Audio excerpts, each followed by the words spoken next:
Hello, my friends, and thank you very much, John, for this wonderful welcome this evening. It is indeed a privilege and very humbling to be able to represent the pro-life movement here at this convention over this wonderful Eucharistic weekend. I want to thank John and Beth and all of their faithful volunteers who for 19 years now have worked diligently, volunteering and preparing for these amazing events. Every single year is very, very successful, and many of our hearts are touched and certainly our souls are renewed. Tonight I'm going to speak to you on the work of Family Life International in New Zealand, specifically the John Paul II Centres for Life. I'll briefly outline some of the threats that our families and young people are exposed to, but then I will move on to celebrate the stories of hope and joy of our centre here in Auckland. Blessed John Paul II's encyclical Evangelium Vitae and his letter to families specifically, and more generally Pope Paul VI's encyclical Humanae Vitae, the work of family life is built on the very strong foundation of the gospel of life. Blessed Mother Teresa of Calcutta, Saint Gianna Barrettomola, and His Holiness Pope Benedict XVI provide the building blocks of a culture of life, firmly built on the foundations of Blessed John Paul II and his predecessors. For 20 years, FLI has faithfully served New Zealand, and in particular the Auckland Diocese, saving babies, giving love and hope to many, many mothers, giving them direction in their lives, oftentimes their dads and families as well. The Blessed John Paul II taught us that life, especially human life, belongs to God. Whoever attacks human life attacks God's very self. So breaking through all the barriers of individual personal states in life, their living conditions, belief systems, etc., FLI reaches out to all girls and women facing a crisis pregnancy. We offer them every possible help in order that they may choose life for their baby in utero. Pope Benedict XVI tells us, God's love does not differentiate between the newly conceived infant still in his or her mother's womb and the child or young person, or the adult and the elderly person. God does not distinguish between any of these because he sees in each one of us an impression of his own image. This comes from Genesis 1:26. And life also is the first good received from God and is fundamental to all others. To guarantee the right to life for all and in an equal manner for all is the duty upon which the future of humanity depends. And further, only when we meet the living God in Christ do we really know what life is. We are not some casual and meaningless product of evolution. Each one of us is willed, each one of us is loved, and each one of us is necessary. These are the words of Pope Benedict XVI. So we see the thread of evidence weaving its way through the Gospels, through the wisdom of the Church, and of the very presence of God himself in every conceived person. The author of life, the very presence of God himself, is mysteriously and wonderfully present in every single one of us. What an awesome and even fearful responsibility we have to nurture, love, and protect each other, most especially the most vulnerable in our society. Yet, instead of a loving, respectful society, we find ourselves and our loved ones immersed in a very grave, very destructive culture of death. We are concerned and shocked at what our children and grandchildren are exposed to. New social norms terms of verbal reference and behaviours have taken our natural family life to such depraved levels that we could never, ever even have thought of 20 years ago. We're bombarded with anti-life, anti-family propaganda on a daily basis. There is so much abortion, so much after-birth abortion now is being promoted, which is, as we know, infanticide. Abortifacients and contraception against life materials are being used on a daily basis. The sexualisation of our young children, sexting overtaking the usual texting of young people on their cell phones. So much pornography. Euthanasia is a real threat. It is happening here now in Auckland. This is assisted suicide. And another threat is stem cell research.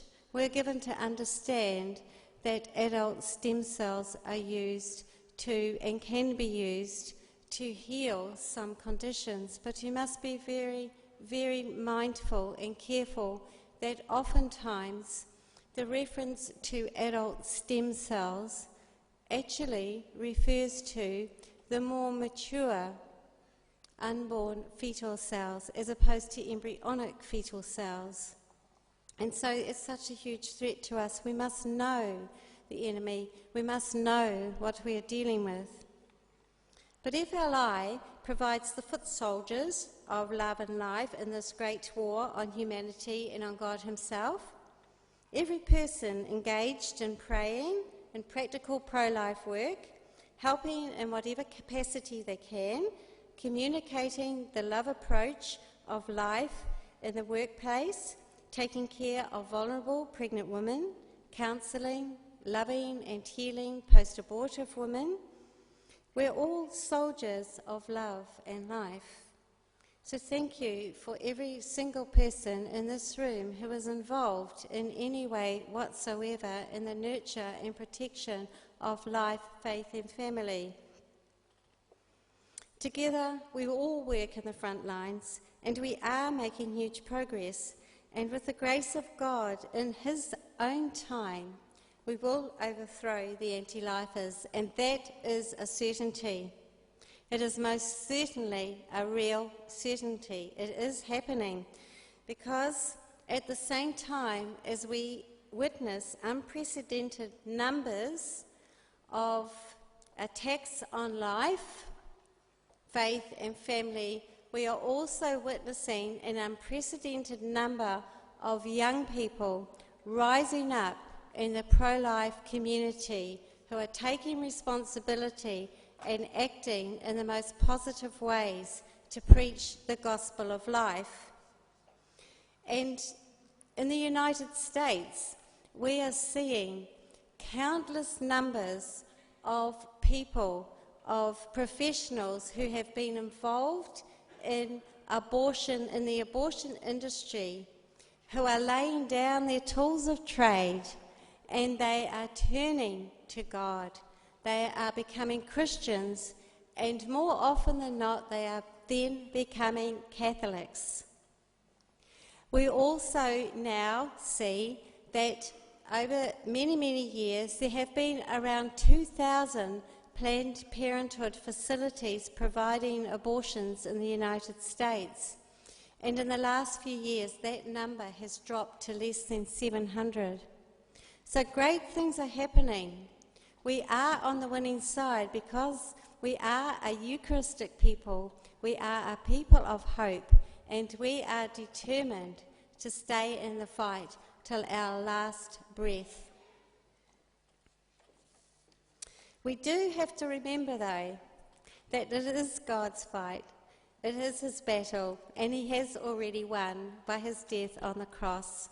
And so we have to remember always the words of Blessed Mother Teresa, just in case that we forget that it is God's battle and it's not our own personal thing. The Blessed Mother Teresa told us that we must be faithful. We do not have to be successful, but we must be faithful. We must see this then as a lifetime commitment to promote the gospel of life, and always remember that at the very heart and soul of this work is the gospel of life, God himself. This weekend we are celebrating our Eucharistic life, that which is of Jesus himself. We cannot separate this gift of life to every conceived person. We can't separate it from our home life, our work life, or our spiritual life. The Eucharist, the culture of life, our Marian devotion, is intrinsically linked, and it is inseparable. And so, in true Eucharistic celebration and deep love for Mother Mary, I would like to share with you some of the stories of love and great hope from our John Paul II Centre of Life here in Auckland. And I think, oh, that's good. No? It is. As I have been speaking with you over these last minutes, I think good, some images have been appearing on the screen of some of our mums, some of our stories, some of our wonderful things that happen for mothers here in Auckland. So I'm going to tell you a few stories. On February the 5th this year, we enjoyed our second annual Family Fun Day, and we counted, interestingly enough, about 700 people had come on that day, and this family arrived, and they were so proud to come. They had seen the notice in their local church bulletin here on the North Shore, and they decided they were going to come and introduce their 9-year-old daughter to us, and I think to Bishop Pat. Their daughter was adopted, and they wanted to tell us how happy they were as a family and how proud they are of their young lady. And I remembered the birth of this little girl so very, very well. I was present at her birth. Her birth mum had been coming into our centre for many, many months, actually. And I had introduced her to our midwife, Mary Seong, and another midwife, Mary, who was working with Mary Seong, all Marys. Mum had concealed her pregnancy for reasons known only to herself and to Almighty God, and we honoured that. She felt that she needed to adopt this little child to a loving family, and that this child be given the opportunity to have a mother and a father and everything in life that she would never be able to provide and could never reveal to her family.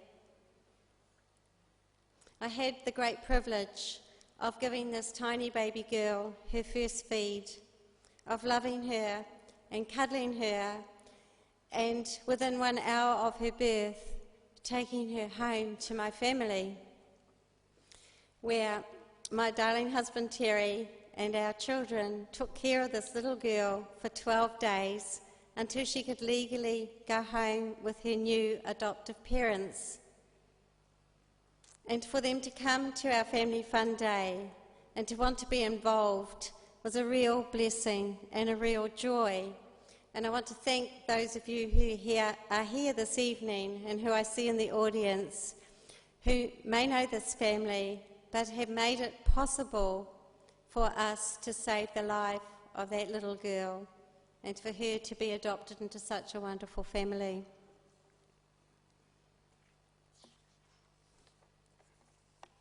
There was another little adoption story, or would-be adoption story as well. A very young girl came into our centre, and she too was concealing her pregnancy.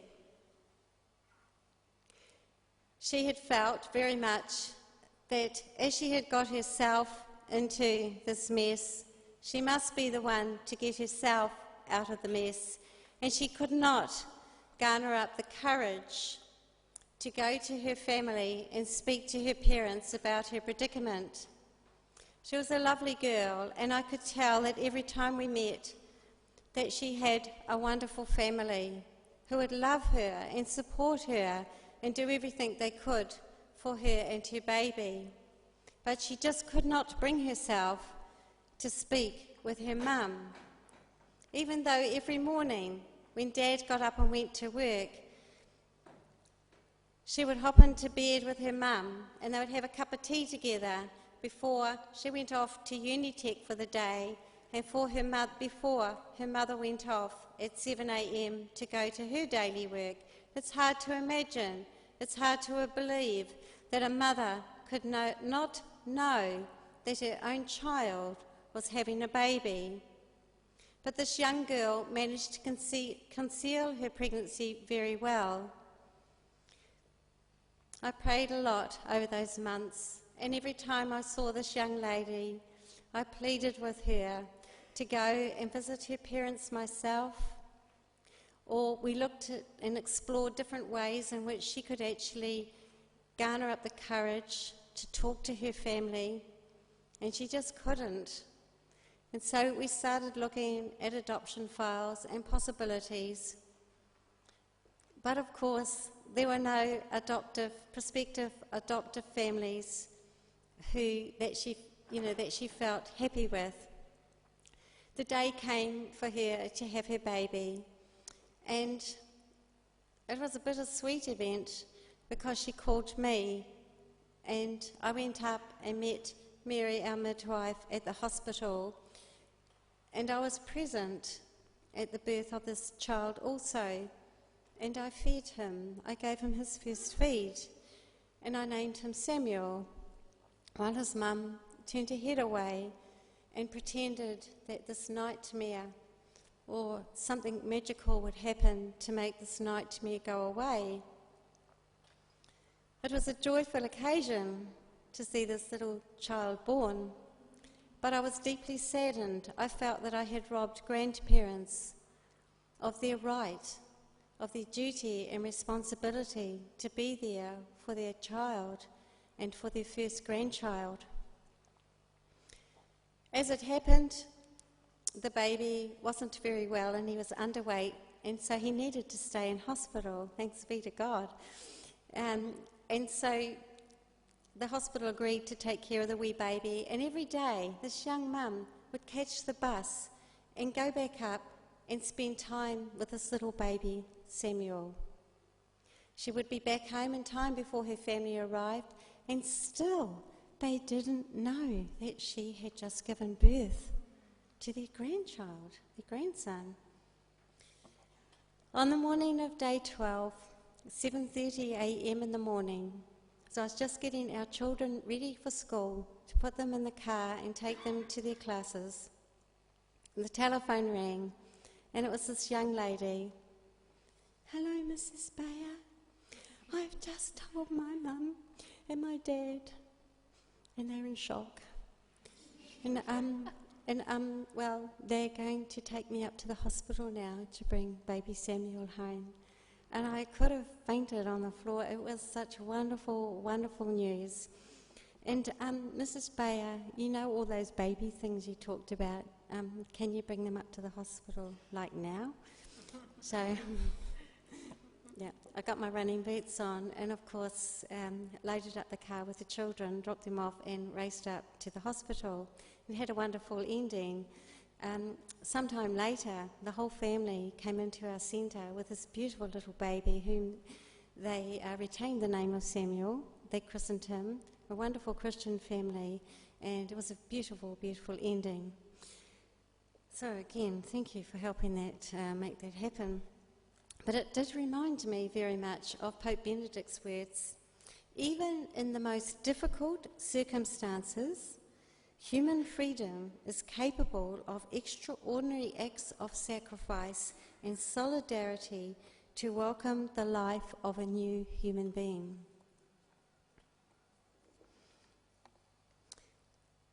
I know I don't want to keep you too long, and I've probably got about 6 or 7 or 8 stories here, so I won't do that to you. But I would share with you something in our own family. About 6 years ago, we were very, very surprised when a young mother, very young girl, gave birth to a little girl with Down syndrome. Because of the number of anomalies that this little girl had and the difficulties of this young child herself, we were asked and we offered to bring mother and baby into our family to stay for a wee bit because SIFs could not find a placement and birth mother did not want her little girl adopted out.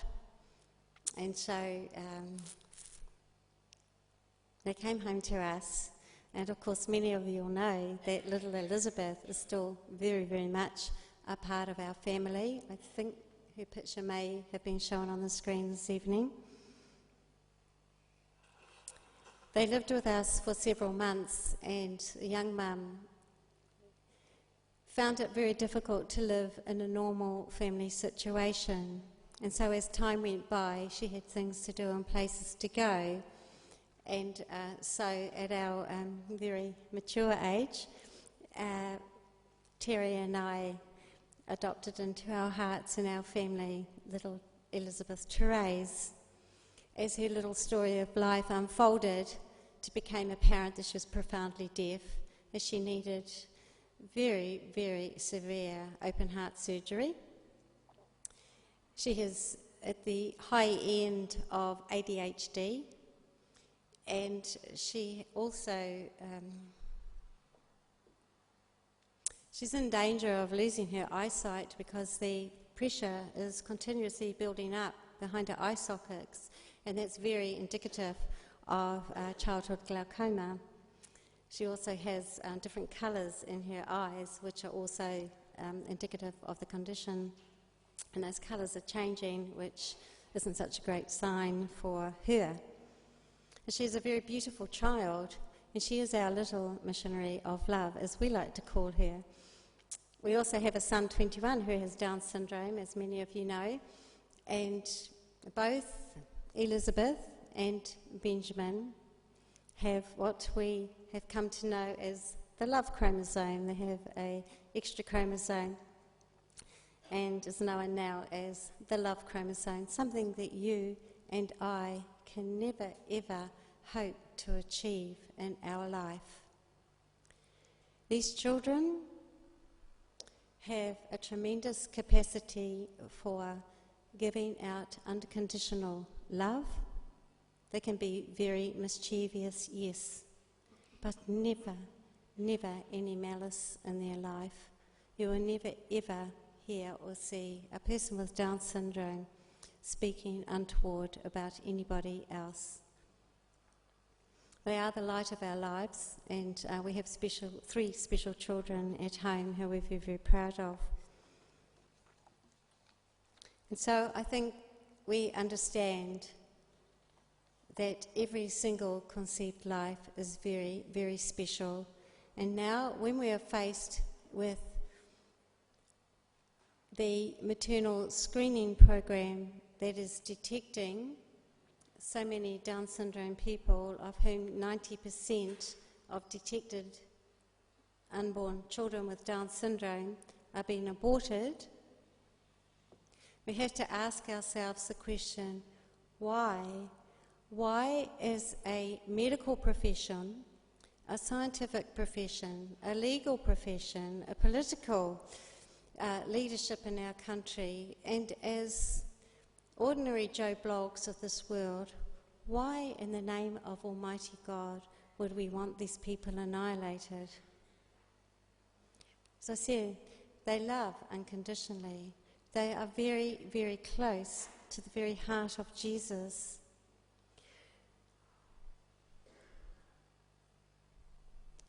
They embrace life every day to the fullest.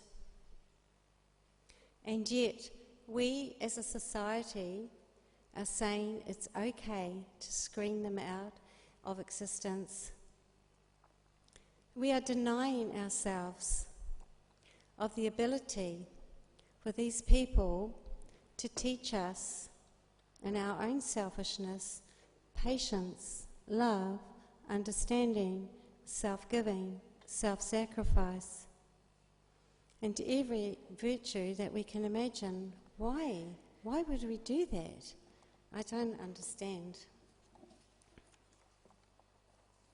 There are so many stories that I would like to speak with you this evening, and perhaps I would talk to you about one more, perhaps, maybe two. A young Catholic girl came to our centre. Her mother had died when she was just 16 years old. She hadn't been brought up in the faith, just baptised as a Catholic. She was very, very lonely and very, very sad.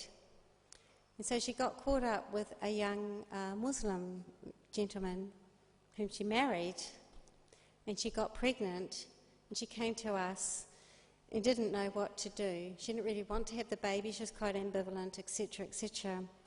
The long and the short of it is that through coming into the centre very, very regularly, through loving her, befriending her and embracing her life and bringing her through to wholeness, she gave birth to her little baby. But then she found that her Muslim husband was starting to exercise his rights to have more than one wife and to have other children. And so where she has gone to this gentleman for love and family, she has discovered that she can only have little bits and pieces of him. So we love her and protect her, and we're always there for her whenever she wants to come to our centre. And as I speak to you tonight, I am on call. We're waiting for a baby boy to be born, and this little boy has got two adoptive parents anxiously waiting for his birth and have asked me to be there. And I said, well, I can get someone else to be there. You know, it's kind of awkward. Our son's just broken his ankle and he's in a wheelchair, so Dad's at home taking care of him and blah, blah, blah. But they have asked me to be there, so I've made myself available and I will be there for them. And it's very exciting. So I would ask you this evening too to pray for the birth mother, who, for her own reasons again, feels that she needs to adopt this little boy. Blessed Mother Teresa tells us that when we die, we will come face to face with God, the author of life. Who will give an account to God for the millions and millions of babies who were never allowed the chance to experience loving and being loved and being born? I'd ask you to reflect on that and pray that all of our efforts, all of our collective efforts, all of our young people, everyone internationally that are working for the gospel of life will make those inroads that I spoke about earlier on even more urgent, more passionate, and that we will be a wonderful people of hope, of love and of joy. I'm going to finish now because I know it's very late and, you know, enough's enough. But thank you very, very much. And thank you so much for your support. And a huge, huge thank you to the staff, the volunteers and all the friends of life, of family life. Thank you so very, very much. Thank you.